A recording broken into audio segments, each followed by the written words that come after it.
এটা হচ্ছে চতকপুরের মেন রাস্তা। চতকপুর যাওয়ার এটাই মেন রাস্তা। গাড়ি প্রতি 500 টাকা ট্যাক্স এবং পার ট্যুরিস্ট 150 টাকা ট্যাক্স। কিন্তু রাস্তার অবস্থা খুব খারাপ। প্রচুর হোমস্টে আছে এখানে, সুন্দর জায়গা, কিন্তু সরকার শুধু ট্যাক্স নিয়েই খালাস। খুব খারাপ অবস্থা। আমরা অতি কষ্টে এসে পৌঁছেছি। আমাদের ড্রাইভার প্রেমবা খুব এক্সপিরিয়েন্স, 16 বছর গাড়ি চালাচ্ছে, তাই অতি কষ্টে নিয়ে এসছে। তাই ট্যুরিস্টদেরকে সাজেস্ট করব যে রাস্তা ভালো না হলে আপনারা চতকপুরকে অ্যাভয়েড করুন, তাতে যাতে ওদের টনক নড়ে সরকারের এবং রাস্তা ভালো করে। জায়গায় জায়গায় খুবই খারাপ পরিস্থিতি, বড় বড় গর্ত, এমনি জঙ্গলের মধ্যে দিয়ে রাস্তা, তার মধ্যে আবার এই পরিস্থিতি, বড় বড় গর্ত। টাটা সুমো যে কোনো সময় উল্টে যাবে, কাত হয়ে যাবে একদিকে, এরকম অবস্থা। এন্টায়ার রাস্তাটাই দেখি, তার মধ্যে বৃষ্টি হচ্ছে, চাকা স্লিপ করছে, এই অবস্থায় আমরা এসছি।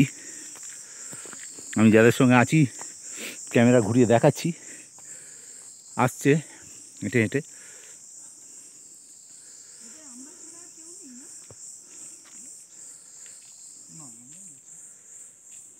আমরা কালকে ফিরবো। আমাদের ডেস্টিনেশান দাওয়াই পানি, তারপরে লেপচা জগৎ,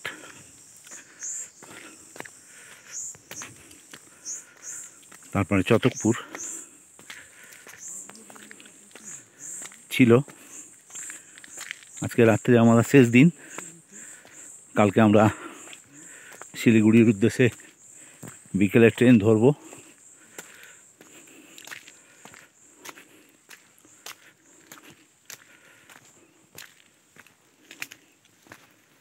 দেখুন কিরম গর্ত, আরও বড় গর্ত আছে জায়গায় জায়গায়। জঙ্গলের মধ্যে দিয়ে রাস্তা, যে কোনো সময় লেপার্ড বেরিয়ে পড়তে পারে, পান্ডা আসতে পারে। গাড়ি খারাপ হলে খুবই ভয়ঙ্কর। দেখুন কিভাবে আমরা চলেছি জঙ্গলের মধ্যে দিয়ে।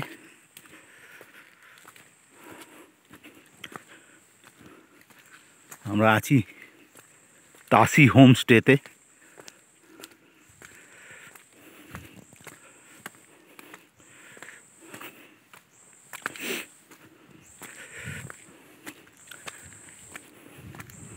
অফবিট ডেস্টিনেশনের মধ্যে চতকপুর অন্যতম।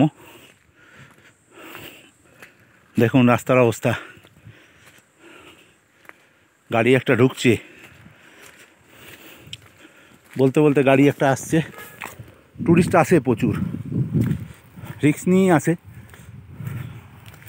দেখুন দেখুন গাড়ি আসছে, দুটো গাড়ি আসছে।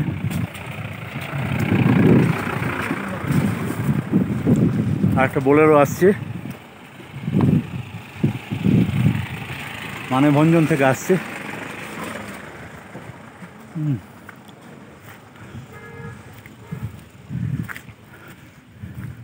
এই হচ্ছে চতকপুরের এন্ট্রি পয়েন্ট। চারিদিকে প্রাকৃতিক দৃশ্য।